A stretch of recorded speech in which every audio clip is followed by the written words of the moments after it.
Good morning. You're watching DeProgram with Ted Rall and Jamarl Thomas. It's Friday, April 17th. Thanks for joining us. Please like, follow, and share the show. Breaking just now, the Strait of Hormuz is open, according to the Iranian government, as long as the ceasefire holds. That's out of Reuters. They usually do pretty good work. Good morning, Jamal. Good morning. How you doing, Ted? Doing okay? I am doing good. All right, so busy news day, lots to talk about. So here's what we're going to touch base on. And if you have questions about these stories or anything else, pop them into the live feed in YouTube or Rumble if you're watching the 9 o'clock a.m. Eastern Time hour. And we will get to all of them. Priority will go to Super Chats. Okay, so Pope Leo went after Trump and Netanyahu, basically saying, "Woe to those who manipulate religion in the very name of God for their own military, economic, and political gain, dragging that which is sacred into darkness and filth." Right. You know, no one talks like the Pope. Big news out of New Jersey. A special election in the 11th district went to a progressive Democrat by a landslide. She'll probably become a new member of the squad. The Democratic minority now shrinks from 214 to 217. So Republicans have a razor-thin majority there. Now, big AIPAC race. They really screwed up, and we'll talk about how they squandered $2 million and ended up ousting their own Zionist pro-Israel dude due to their own stupidity, and ended up with a pro-Gaza, pro-Palestinian lady instead. Section 702 of the Foreign Intelligence Surveillance Act, otherwise known as FISA, is in trouble in the House of Representatives due to a coalition of conservatives, right-wing conservatives, libertarians, and Democrats. And finally, there's kind of been, we might have a new Luigi. He was working in a paper lumber warehouse out in Inland Empire, that's in SoCal, and he set it ablaze, allegedly. The place burned down, caused $500 million in damage, and he basically compared himself to Luigi Mangione, and he complained about how poor the pay was, and and said that these corporations have got to pay. So lots of good stuff. What shall we do first? I want to start with Iran. That deal. So I'm fascinated. I didn't realize that the Strait of Hormuz was open this morning. There are people who are, I would use the term Iranian triumphalists. And what I mean by that is this belief that is, well, Iran is won, Iran is whip hand, Iran is control, the US has lost, et cetera, et cetera, et cetera. Now, those things may be true. Those things may not be true. Who knows, right? It's hard to know what's going on behind the scenes in regards to the Iranian government and what they're willing to accept, even getting into a negotiation trap in the first place. Let's be honest. That deal between Israel and Lebanon is nonsense. It's a bullshit deal, right? The Lebanese government is under the control and under the thumb of the United States and the Israelis. And that government that is under the thumb and under the control of the US and Israelis makes a deal with those same Israelis and say, hey, everything's great. We got a deal. And then they immediately violate the deal, right?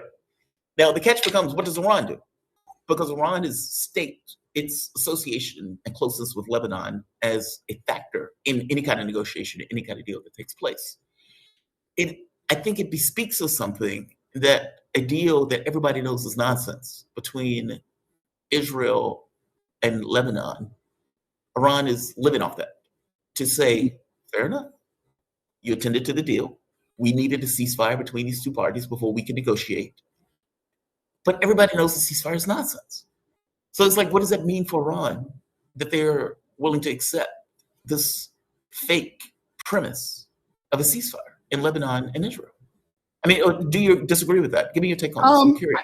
I almost agree with it completely. Look, what you said is all right. It's true that, like leaving Hezbollah out of any deal is like, leaving the biggest, most important party out, right?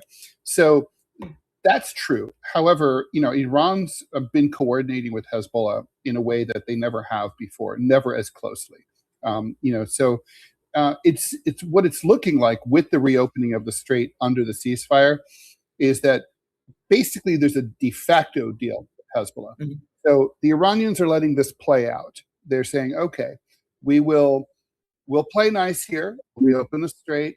We'll ask our friends in Hezbollah to chill while the while the Lebanese-Israeli ceasefire is in effect. This gives us 10 days to talk and iron out the details, and then we'll see what happens. Personally, I mean, I think that I'm pretty sure that's what's going on. I think I think it's a mistake from Iran's point of view. If I were them, I'd keep the pressure on. I would not reopen the strait. I mean, it's not going to really solve the energy crunch that we're going to see, because that's been ongoing now for 5 to 6 weeks. That's still going to ripple through the economy, and they can close the strait, at a second's notice. I mean, we went through this last week, if you'll recall, and the strait was open for 10 minutes. So at the first sign of perfidy on the part of probably the Israelis, that'll game off, right? So I'm sure that's what they're thinking. But the Israelis violated it within minutes. No, they did, and they always do. I mean, that's the Israeli way. I don't really understand why the Iranians wouldn't keep the pressure on, unless there's something to the Trump argument that they've been so battered and bruised by the military attack that they really do need some breathing room too. I mean, this does allow the Iranians to, for example, move, weapons caches, to rebuild some launchers, to secure some facilities that they haven't been able to, because they've got the eye in the sky watching them. The eye in the sky will still be watching them, but they can still do stuff. Right. So, I think it's the interesting thing to me, because I think we were talking about it, how whatever they do now signals what's going on internally. Mm-hmm. If they thought that they had the whip hand, do they do the ceasefire? Like, I don't know what's in their minds. Like, to me, if you were clearly in charge of this, you don't do it. Mm-hmm. I agree, and I don't think I would have. I would say my argument would have been in the Council of Experts, right? Would have been, we've got the West right where we want them. Don't change a thing. Right, unless you don't have them where you want them. That's what I mean when I say Trumpfulous, right? Yeah. Like, it's if the view of this, because I'm trying to keep a clear lens. I know what I want. What I want is for the U.S. to suffer. Right. I think that suffering needs to take place. But we're trying to figure out what's true. Right. Exactly. And so it's kind of like, I know what I want, but is it possible that what I want is not going to happen? The reality on the ground and the facts on the ground. And Iran would know their situation better than I ever would know their situation, right? So I can only go by what they signal. And if, Israel violates a deal and then looks at you in the face, it's like, what you going to do about it? And your response is, okay, well, we're going to attempt a ceasefire. It makes it like it's a I don't know, it's a provocation. It could also be a play for international approval. I mean, Iran must know that they're playing this propaganda game. It's not just Lego videos, and they're trying to get positive global opinion on their side. They're trying to sway voters in Western European countries and so on. So it might be that, look, we need to appear reasonable here. And we need to seem like we're being nice. Otherwise, everyone's going to hate us. And we don't want right now, the Europeans are sitting this one out. We don't want them to get pissed at us because we're squeezing global energy markets and we look like dicks. So, and then that might persuade, people like Macron to join in. But they're not squeezing energy markets. The U.S. attacked Iran. Nobody touched the Strait of Hormuz before this took place. I mean, it wasn't like Iran said, we're just going to attack the strait and take the strait. It wasn't that.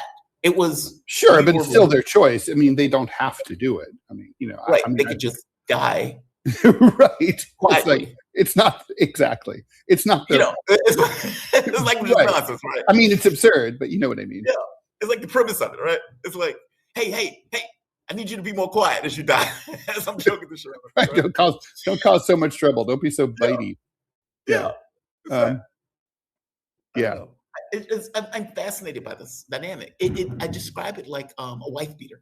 Like if you and I are a gay couple, and you beat the shit out of me for whatever particular reason, and I'm sitting there, I'm kind of whimpering in the corner, and the cop comes, and you are talking to the cop, and the cop is like, "All right, well, I've spoken to the abuser. Everything seems to be okay," and the cop just leaves. Right. Well, yeah, that's kind of like, okay, well, that's what happened with Jeffrey Dahmer.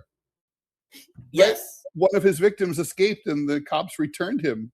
Yeah, so that's what I mean, right? It's like, oh, you lost your lunch, Jeffrey. Here he is back. Well, I feel like that's kind of the way Iran is positioning itself as the cop. Does the cop look at the spirit of an agreement, or does the cop look at the technicality of the agreement? Now, technically, the agreement that Iran signed, if drop site news is right, between Lebanon and the United States, the agreement that they signed had this idea of, okay, well, we respect sovereignty of states. However, Israel has the right to defend itself. And so technically, you can make a case of saying, well, look, dude, they signed on to the agreement that allowed Israel to continue the attacks. By the same token, if you're Iran, you can look at that and say, the spirit of that agreement is nonsense. Or you can say, technically, it's a ceasefire. And we're going to attend to the fact that it's technically a ceasefire. It's fascinating. It's just very wild. R.J. Ramrod says $20 says Israel breaks the ceasefire before the end of the show. I'll take that bet. Yeah, I don't think they'll break it before the end of the show, but they will break it before the end of 10 days. John Parks asks, is it unpatriotic that I'm rooting for Iran? No. We did the Middle East dirty for decades, and I feel awful for what we've done. Obviously, I wish the best for our soldiers. They don't deserve this either. Okay, I'm going to say a mean thing. They don't deserve this, really. You know, like, you remember in RoboCop, after the scene where the guy gets shot to death in the boardroom, and they're going down in the elevator, and he goes, "That's what happens when some stupid asshole volunteers." That's my take on the military. You're stupid assholes for volunteering. You're giving a blank check to a rogue government that will send you, no doubt, to fight and die and kill people in stupid wars. Don't fucking volunteer. It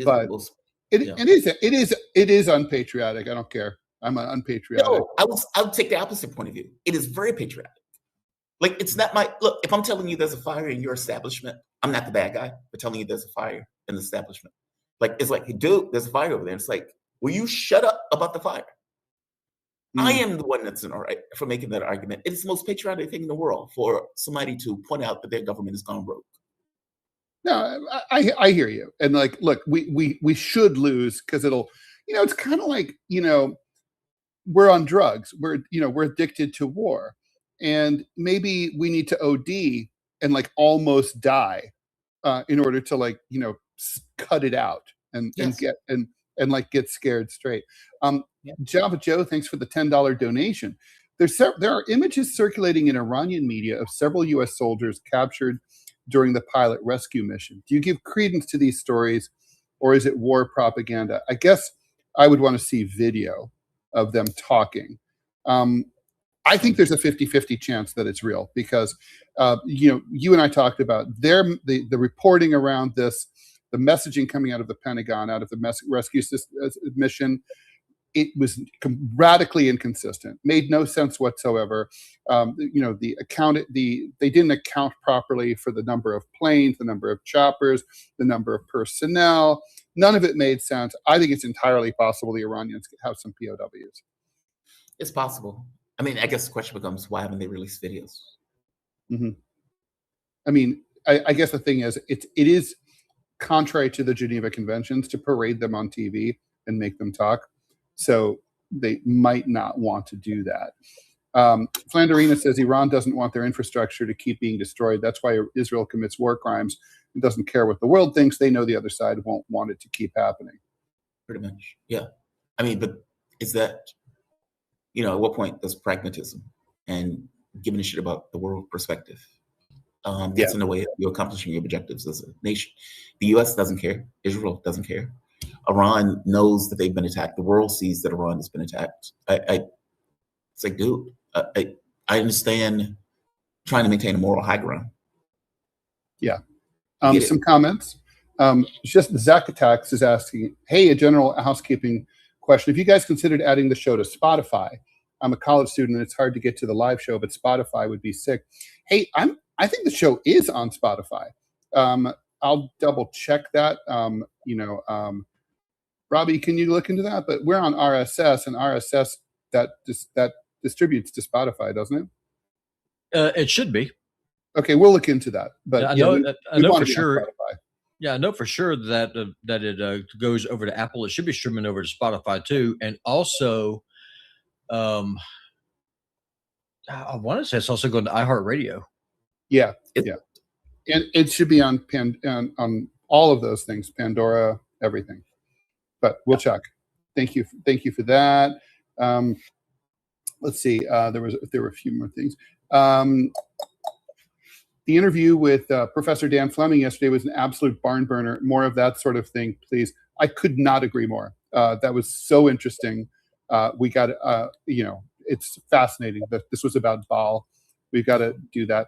Maybe Bluth Funk seconds that. Love the interviews this week. I wouldn't mind if they're a bit longer too. Great guests, guys. Yeah, we've got 2 more guests coming next week. So at least, we hear you loud and clear. Thank you very much for that. Okay, Manchild, thanks for the $2. Good morning. The Pope calls out manipulators of God, so we should talk about that, while Hegseth invokes Tarantino. It's like, and then with great vengeance. Is this divine cosplay in the final stage of an administration that it has lost its moral and spiritual compass? I'm going to put Robbie up there. Robbie, you know the Bible better than I do, but when I saw Pulp Fiction the first time, I knew that wasn't real. I have no idea what Pulp Fiction is, so I will. Oh, it's a very famous movie, 1994. Quentin Tarantino's best film, probably. No, that's not his best. What is best? Inglourious Basterds is damn. Oh, maybe Inglourious Basterds, or Jackie Brown's way up there too. Yeah. For me. But anyway, one of his great films, a serious Generation X landmark. And anyway, at one point, Samuel L. Jackson, who's an assassin, the show is about a pair of assassins, a movie's about a pair of assassins. He, right before he kills this guy, he says, I will now quote from the book of Ezekiel 25, chapter 25, verse 27. And then he's like, and I will smite my enemies with great vengeance. And it's just sort of like, anyway, the point is it's a very, very famous scene. Yeah, and it's a great scene. It's amazing. The tension's crazy because no one is more menacing in the world than Samuel L. Jackson in that scene. Yeah. And anyway, the point is this comes up like twice in the movie, right? Anyway, Pete Hegseth, that prayer, that sacrilegious prayer in favor of militarism that he delivered, turns out to have been lifted not from scripture, but from Pulp Fiction. Listen, this administration, let's be honest, Trump is not the first president to give the middle finger to Jesus Christ, but he's the first one to do it in public on social media. It just goes to show that nothing is sacred to this man. He is a pig of the highest order. And I think it's just a sign of the times. I think. But why is he not scared of a very sizable percentage of his supporters are Christians. I mean, they care. I mean, why is he not worried about them? Well, do they? Do they care? How many Christian Zionists? And I'm not even sure there's a such thing as a Christian Zionist anymore. Either you're a Christian or you're a Zionist. I don't really see how you can. A lot of sense. Yeah. If your team is red no matter what, and Israel can do whatever it wants because they're God's chosen people, and you support militarism, so long as it's your team that's doing it, then does he really care? I don't think he cares at all. I mean, he should really care more about the condition of his soul, because when that fat pig, when he kicks off, he's going to split hell wide open. That's what he should be worried about. But he's not. There is no fear in this man. There is no fear in him at all. No, that's not really a benefit either. Robbie, I'm going to keep you on because I wanted to talk to you about what the Pope had to say. Okay. So Pope Leo XIV, the first American Pope ever, said that the world is being ravaged by, and by the way, a conservative guy, said the world is being ravaged by a handful of tyrants with nothing for healing, education, and restoration financially. Woe be to those who manipulate religion and the very name of God for their own military, economic, and political gain, dragging that which is sacred into darkness and filth. I interpret that the tyrants and warmongers that he's talking about as being Donald Trump and Benjamin Netanyahu. Do you think I'm missing it? No, I don't think you're missing it at all. I really don't. I don't think that you're missing it at all. And the fact that Trump said that the whole reason that Leo is the Pope is because of him. I think the Council of Cardinals might beg to differ. Yeah, he was saying earlier that he loved this Pope. He got this Pope elected as the American Pope, believing that he's going to have some kind of influence in the Pope. And I got to be honest with you. I dislike the Pope because it was an American Pope, if I'm being bluntly honest. But he's growing on me. That's how I feel. Yeah, I'm liking a lot. I'm liking him a lot better now. Yeah, I mean, because I love the last Pope. I thought that last Pope was fantastic. I miss Francis so much. Yeah, he was a moral authority in the way that he carried himself. He's not perfect because he's a person, right? Yeah. But from the standpoint of, care about the poor, the sick, the wars, etc. I care about Gaza. These are people. It's funny. So I got married in the Catholic Church, and so I was the Catholic, and my fiance at the time, she didn't have any religion, so she didn't really know anything about this whole process. So we did pre-Cana. We go in to meet with the priest, who, by the way, was Indian, and she was kind of like, priests can be Indian. I'm like, oh, they have lots of Catholics in India, right? Anyway, the point is, at one point he's looking for a form in his drawer, and he's like, where the fuck did I put that fucking thing? And she was like, oh my God. And I just laughed. I'm like, he's a human being, man. He's not Jesus incarnate. And Jesus like lost his shit too. Yeah. I mean, Jesus had a temper. Well, people don't realize this. When he flipped the tables there at the temple that last time. Mm-hmm. I mean, you got to really read the text. Jesus braided the whip. He sat down, took the time to actually make the whip before he went in there and ran out the money chamber, the money changers. And he said, "No, you will not turn my house into a house of merchandise." And so that was a very deliberate, very thought out thing that he did, knowing full good and well that he's not making friends in high places when he did this. Yeah. The problem that I have with this Pope is that he's an open borders kind of guy. Mm. Now, that's the biggest problem I have for him. If you're concerned about Europe becoming more Muslim, then probably you need to do two things. Stop fighting wars in Muslim countries, then open up your borders to import millions of the refugees that you're creating while they bring in their religion that you supposedly oppose because you're, Catholic. I don't think it's the Pope's place to be weighing in on border policy. Well, I mean, no. What the Pope should be doing, honestly, is going out and calling out people for being warmongers, which Trump is.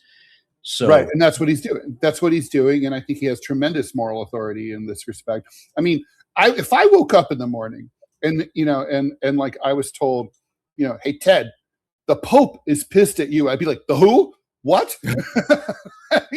I mean, I've been told that the President of the United States was pissed at me in the past, Bill Clinton, and that scared me because I was like, this man can kill me legally and nothing will happen. But the Pope, oh my God, no. I mean, I was beasted for a taxi in Vatican Square by a Monsignor. I was waiting in line. It was my taxi, and like just as he rolls up, a Monsignor with the funny little hat and like the zillions of little purple buttons runs up and fucking steals my cab. And I'm a New Yorker, right? So I'm like, I get ready to like have at it. Maybe gonna hit him. And then he turns around and gives me this glaring like Monsignor. And he used his Catholic powers against me. Like he was just like, I'm like, oh, no, your car, your cab. Wait. Say it again. You say he used his Catholic powers against you? Yeah, it's like even though I'm not a religious man anymore, he was like, nevertheless, it was like it's still vestigial. He like, it's like, this is not the taxi you're looking for. It's like, oh, he pulled the Jedi mind trick. Yeah, like, yeah. You don't want this taxi. I don't want this taxi. He intimidated me. I wasn't going. What am I going to do? Yell at a Monsignor? Like what? Whatever. Tell the guy to fuck off. I mean, I know I should have really. I mean, he was an asshole. Yeah. Anyway. By the way, and Trump has been out there screaming that the Pope is saying that Iran should have nukes. Did you see that clip? No. Iran should have nukes. Iran needs nukes. Listen, but one of the things I would do if I was ever elected president of Iran, or whoever it is actually runs the country, I'm not really sure. Well, there's not really one single locus of power. But what I would do is I would 100% make sure that I became a nuclear power with a delivery system within a week. Well, I mean, they should have done it already. Well, they're always 2 weeks away, so they need 2 weeks. But it's one thing for them to get nukes. It's another thing for Trump claiming that the Pope is saying they should have nukes. Yeah. The Pope, I would wager, doesn't believe that even America should have nukes, right? So the idea that the Pope is probably against all nuclear weapons. I disagree with that, and blah blah blah. And it's like, what? What are you talking about? Well, the thing is about nuclear weapons is that they're indiscriminate by their very nature. And if you believe that mass murder is mass murder and that it's the wrong thing to do, you should probably be against firebombing cities like we did in Dresden. You should probably be against nuking the Pope cities. The papacy has expressed their dislike of the firebombing of Tokyo and Dresden and all that stuff. Yeah. And I'm just going to answer Sky Lasky's question real quick. Where did the Bible say close the borders? The Bible is incredibly clear about borders. I will refer you to Deuteronomy. I will refer you to Leviticus. I will refer you to 1st and 2nd Kings. The whole point of borders is so that way you know what area of authority is that you have. And let's be honest here, people are very tribal. And so it's a good idea to have boundaries. So that way you're able to know how far your authority goes and where it ends. In the time of Leviticus, though, let's face it, they didn't have very clear borders. Well, they would have border stones, right? So, I mean, that's one of the reasons why, like, for example, in the book of Proverbs, it says, remove not the landmarks of your fathers, because it causes problems, not only for families, or people, if you go and if you start changing the property line between you and your neighbor, that's a problem. It's a bigger problem whenever a country does it. That's what Israel's doing right now in southern Lebanon. They are trying to move the goalpost. The Bible, although they claim that they don't want that. They can claim whatever the hell they want. The facts say otherwise. Right. Yeah. No, they definitely want a buffer zone there. Robbie, do we have any ads? We do. I'm going to pop up for you right now. Thank you. All right. So let's see a couple other questions. By the way, Flanderina points out we are indeed on Spotify. So just got to look a little harder. We're there.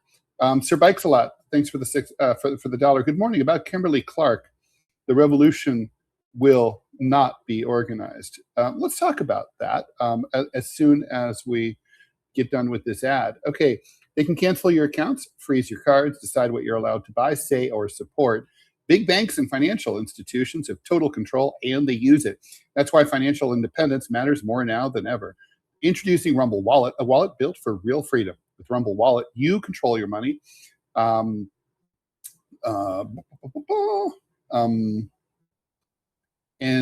when you want to support the creators you actually believe in, you can use the Rumble Wallet app to directly tip content creators like JT and myself, securely, instantly, and without interference. This isn't a credit line they can shut off. It's your wallet permanently. Yours to protect your future, yours to protect your family. When the system fails, when institutions turn on their own people, financial sovereignty is the difference between security and vulnerability. Rumble Wallet isn't about politics. It's about freedom, ownership, and protecting what's yours. So take control today. Download Rumble Wallet today, now, and step away from the big banks for good. True ownership, true protection, true financial freedom.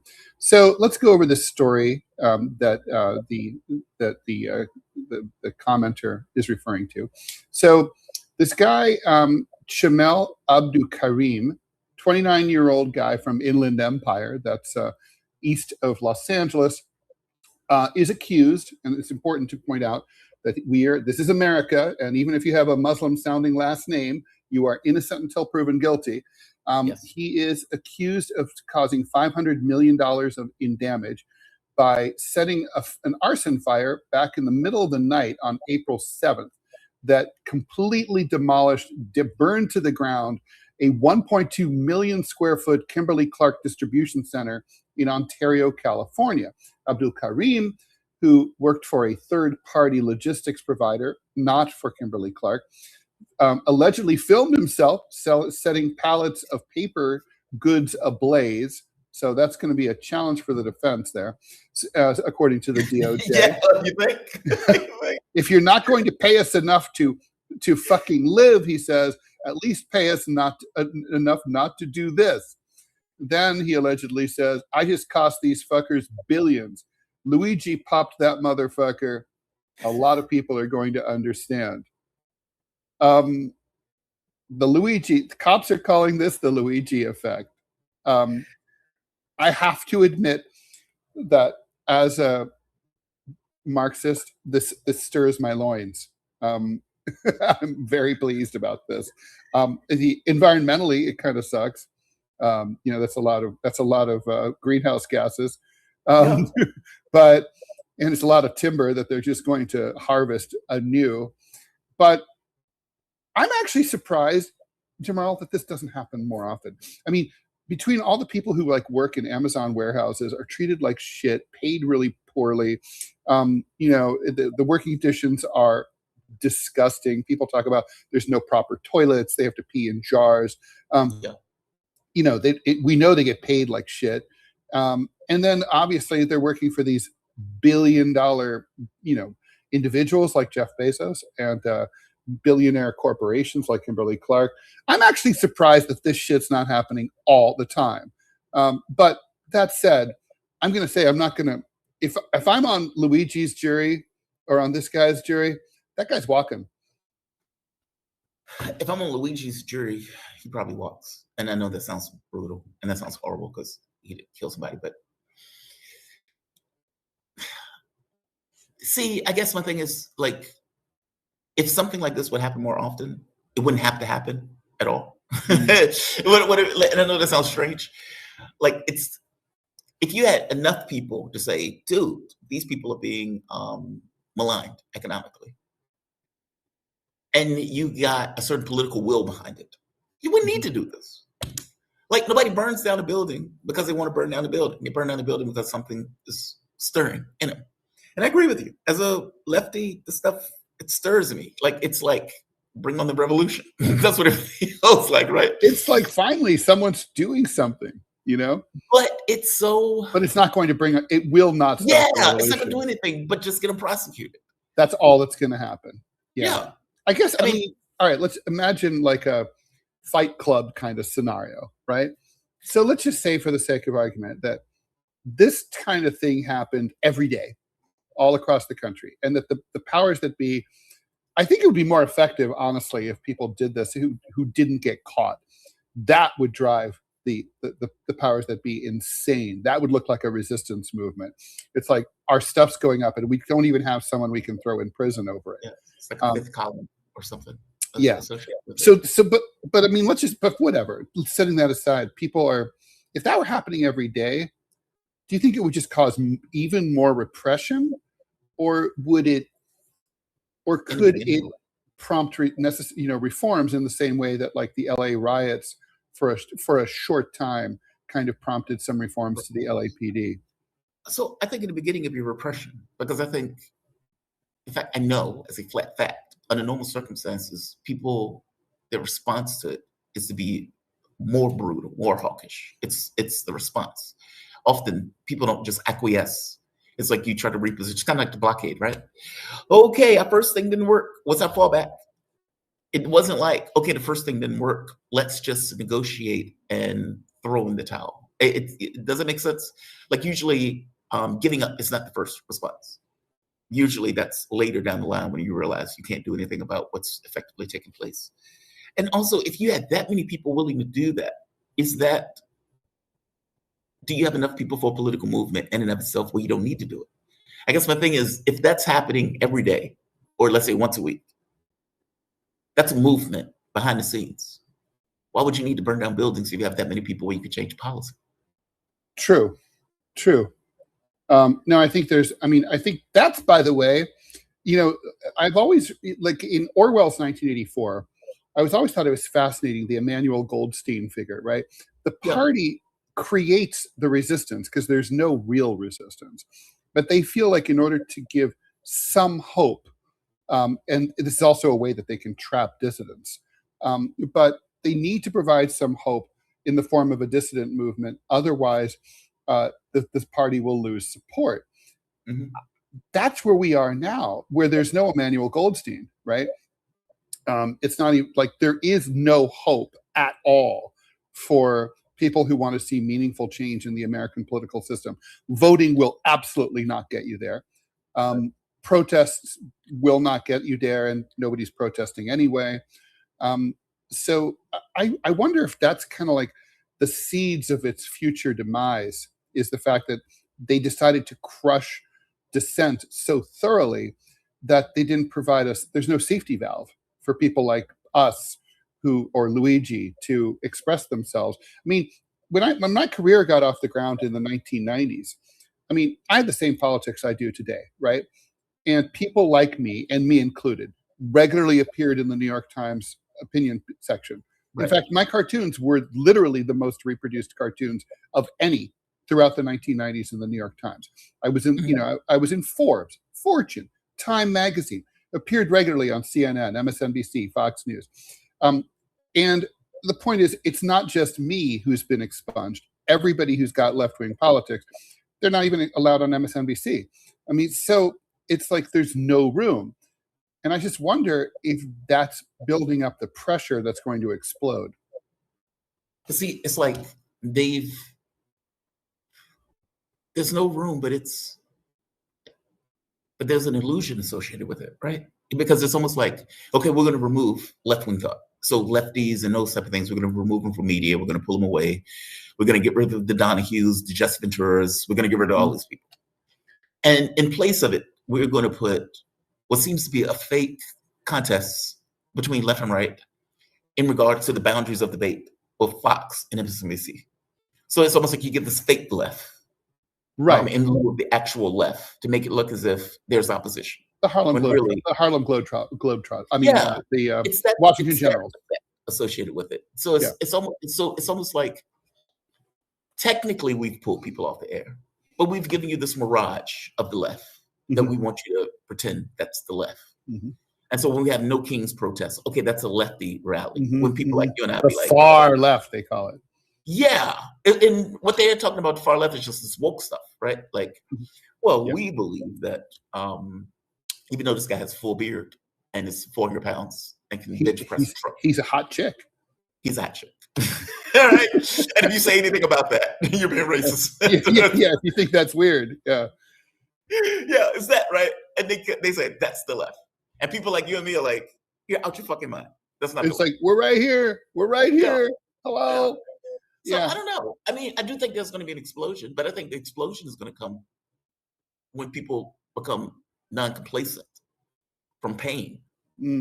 Like where something happens where we jump the shark, kind of like Suez Canal issue, right? Where it becomes clear there's a new sheriff in town when the U.S. tells Britain to kick rocks, and Britain has to kick rocks.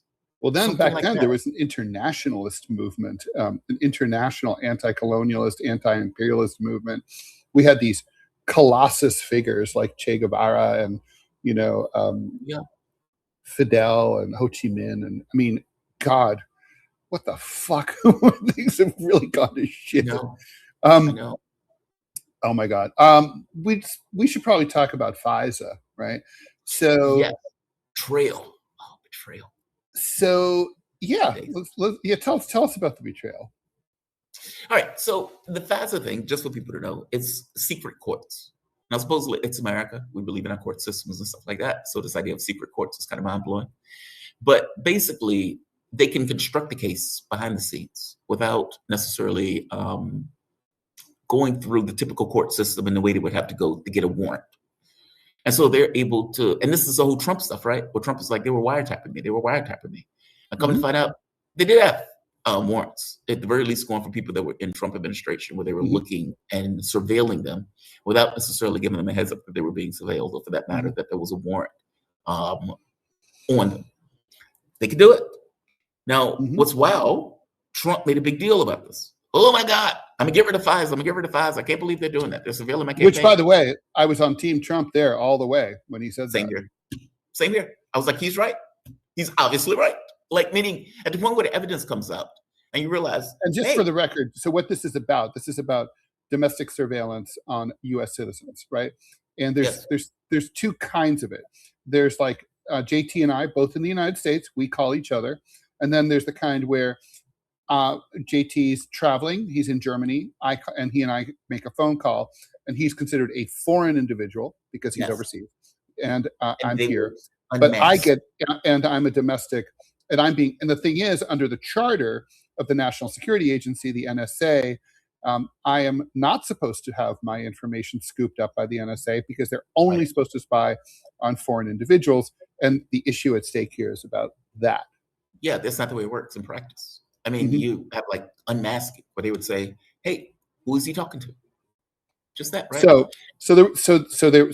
So back in, I guess, 2008 or 2007, when Congress reauthorized FISA, sort of at the height of the war on terror, they put in a sunset provision, which we be sunsetting now, saying like, okay, well, so at that time, Congress should reconsider it and see if they want it to Right. be edited or modified or eliminated.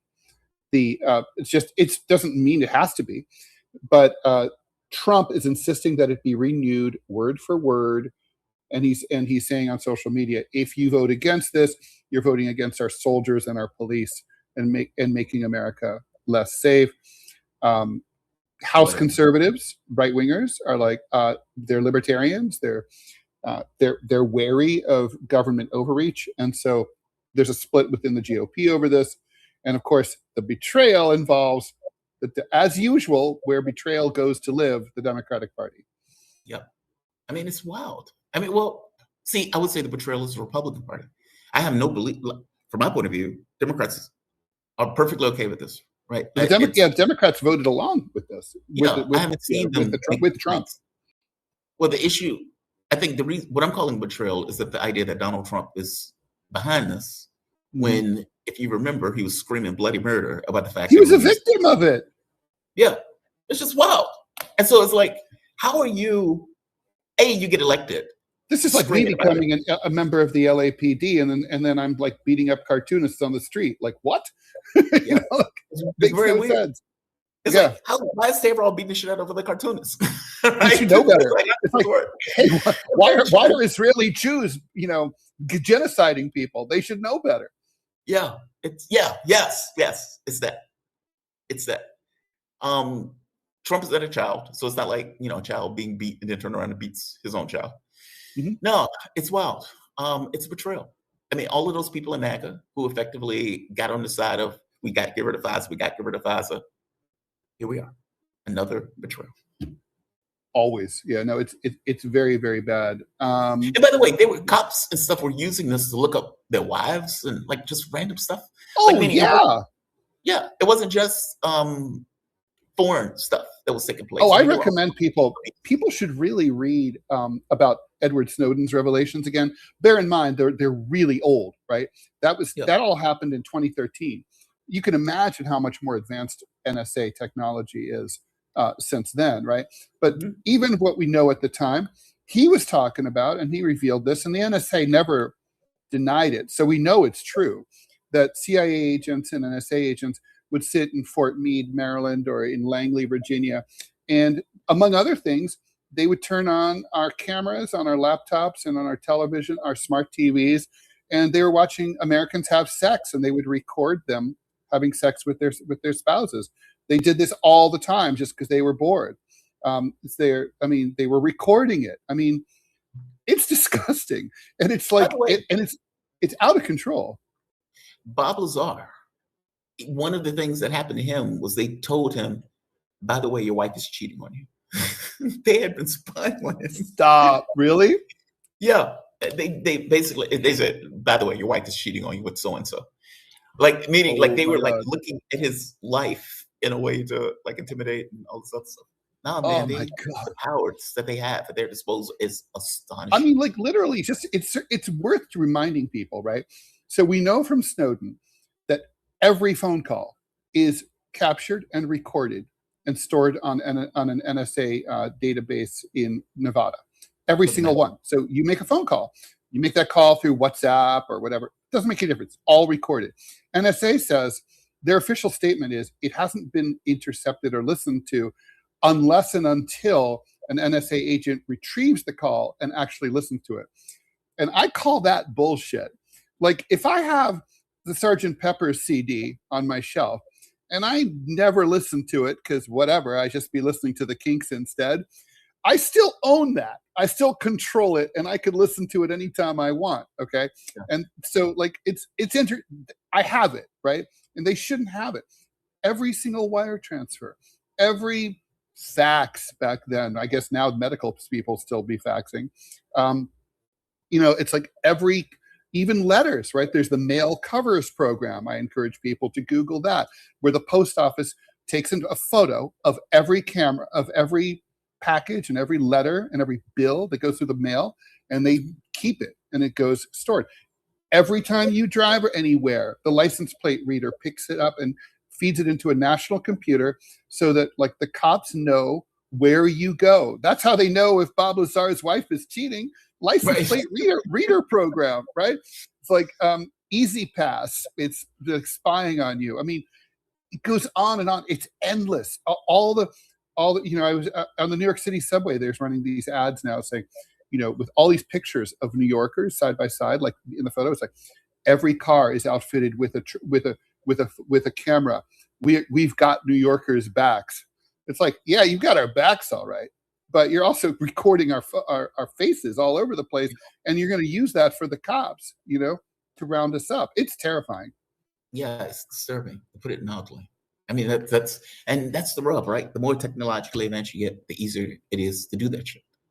So it becomes unless easier. It's banned, unless it's part of your societal values to say it says no, we don't do this. Right. But it only takes a political argument to flip that on its head. And it's like, hey, we're doing it for safety. We're doing it for protection. We're trying to protect the cops. We're trying to protect you. We're trying to do like all of those things. And then it's like, oh, now we need a brain chip. It's like, yeah, dude, fuck off. This is very relevant. Manchild, thanks for the $2. As the House avoids a lapse in spy powers, is the government using the fog of war to bypass the Fourth Amendment again? Can a morally bankrupt empire ever stop spying on its own people? I mean, that is the question. Because as you point out, there was a sunset clause. So it's not like Trump started the war because the sunset clause was coming to effect. Good point. So will he use it for that? It's just a coincidence. It's a coincidence. But it doesn't mean you don't use coincidences to your best interest. So Speaker Johnson's kicked this can down the road. They punted for 10 days. So they're going to be hashing this out. You and I both know that the government will get what it wants. It always does. This isn't going anywhere. I don't believe for a moment that they're going to get rid of FISA. No. Like often the government doesn't give up powers. Never. Yeah. Mark, thanks for the $2. Get Neil from the Gnostic Informant channel as a guest. Robbie, do you know who that is?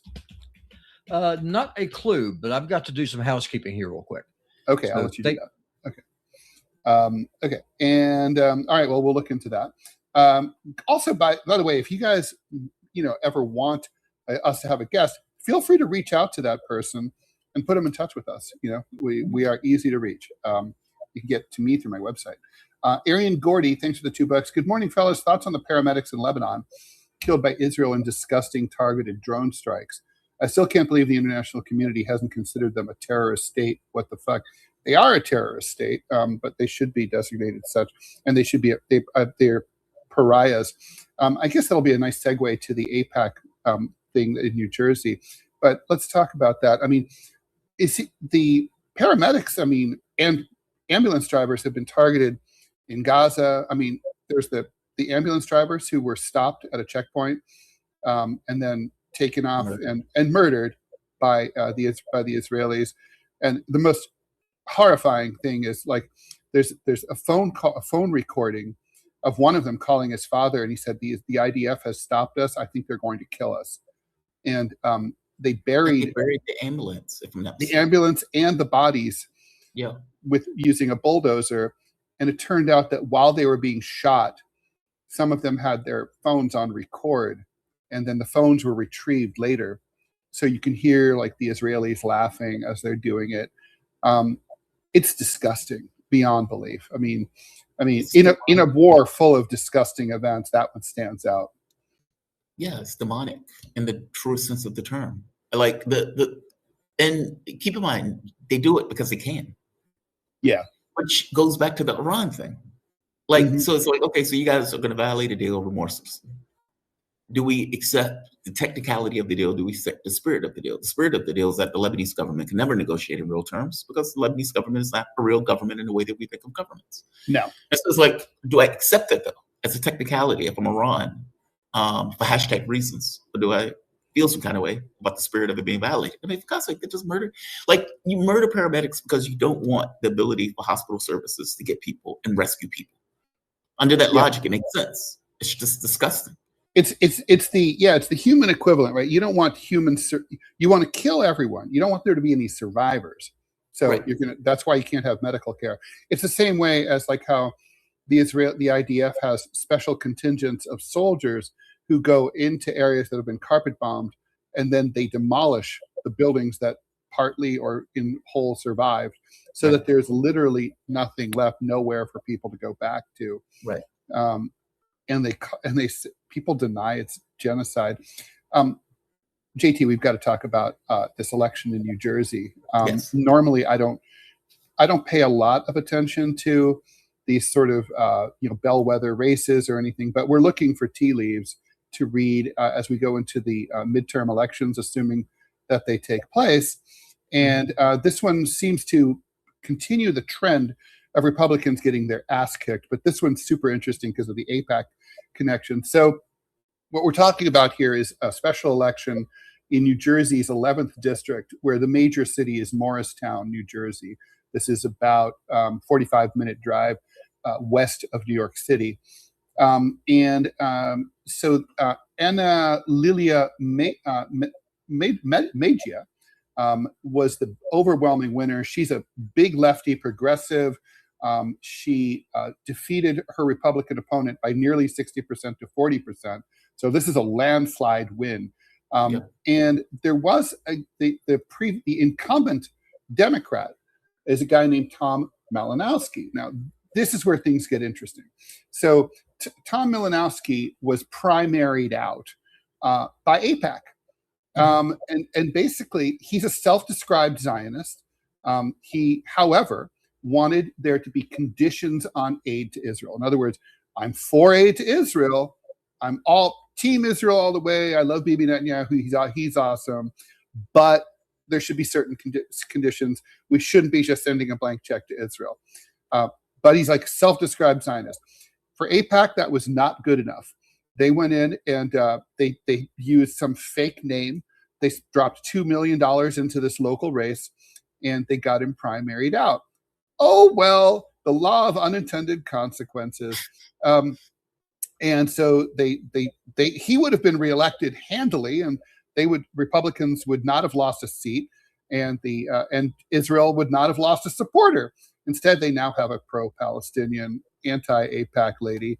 And Tom Malinowski, good for him. He supported and campaigned for her, and outed AIPAC in an op-ed in the New York Times, talking about how fucking rabid and insane they were, that he wasn't Zionist enough for them. People say AIPAC's power is unlimited. I've been saying for about a year that like they have peaked. We've seen peak AIPAC, and we're never going to see it again. Their influence is not what it used to be. They've lost a bunch of their races. I think AIPAC is like, on the way out. You shouldn't have to put $100 million into a race if you were popular, right? Like if you like me, I shouldn't have to pay you. It's kind of that, especially in the political system. But Robbie, I saw that you had a comment. Yeah, Robbie, something's up. So I'm just gonna say this real quick. All right, if you go into the YouTube chat and you start spewing stuff about fake Jews, you are really going to start walking a line here. And I'm going to be very clear because people need to understand where it is I'm coming from. When John Kiriakou was here on the show every morning, we had about 2,000 people watching over on YouTube, about 400 people watching on Rumble. You can see right now those numbers are way down. We have fewer than 300 people watching on YouTube. if you go on and you start just spamming this crap about fake Jews, what you are doing is that you are putting a target on this channel. And if you keep it up, I will fucking bury you. I will make this very clear. I'm not a Zionist. I'm a Christian. I believe that Judaism is a satanic and evil religion. I believe what Israel is doing is wrong in every way, shape, and form. That being said, I will not let you put this show in jeopardy over on YouTube because you're being a moronic dick. If you want to do that, go to Rumble where the moderation rules are not as strict and spam away. I do not care. But if you're doing it on YouTube, I swear to God himself on high, I will fucking bury you. You think I won't do it? Try me. Thanks, Robbie. Okay, then. So, tell me how you feel, Robbie. I think he felt some kind of way about something. Yeah, he does. Yeah. So, all right, let's talk about the AIPAC influence. I agree with you on this. I think I agree with you. If you need to drop, because AIPAC dropped like $100 million in the last political elections. That's an astonishing amount of money, and that's the amount that we know of, right? That's not even the amount of money. And you have to think to yourself, why do you need to put that much money into races? If indeed you're that popular, and if indeed the public has backed you to that degree, well, you need to put that money into it because you're not that popular. Well, these are brilliant analysts, right, who work there. I mean, these are people who, look, they have a great record of success. Yes. And Gaza's fucked them up because they have a very hard message to sell now. So, I mean, do they pivot? Do they adapt? Do they just keep losing? What happens here? I don't know if they can pivot. How do you pivot from that? I mean, you try to come up with a different message, even though you want to. And the fake names, like New Jersey moms for cute kittens and puppies. It doesn't work. People, that's with social media. That's outed immediately.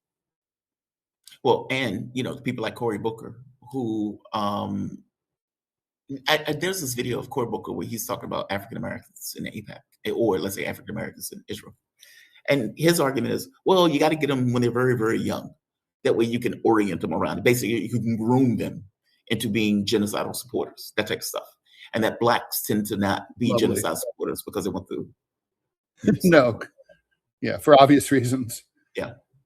So, because they know. I don't know. I agree with you. Okay. And with that, and I'm sure we'll be talking about this in the days and weeks to come. Yeah. JT, always a pleasure. Please have a great weekend, and I'll see you Monday morning at 9 a.m. Eastern time. See the rest of you then, too. Please like, follow, and share the show. Thank you very much for your support on YouTube and on Rumble. And please stay tuned for the TMI show with me and Manila Chan coming up right now. Have a good one. Bye.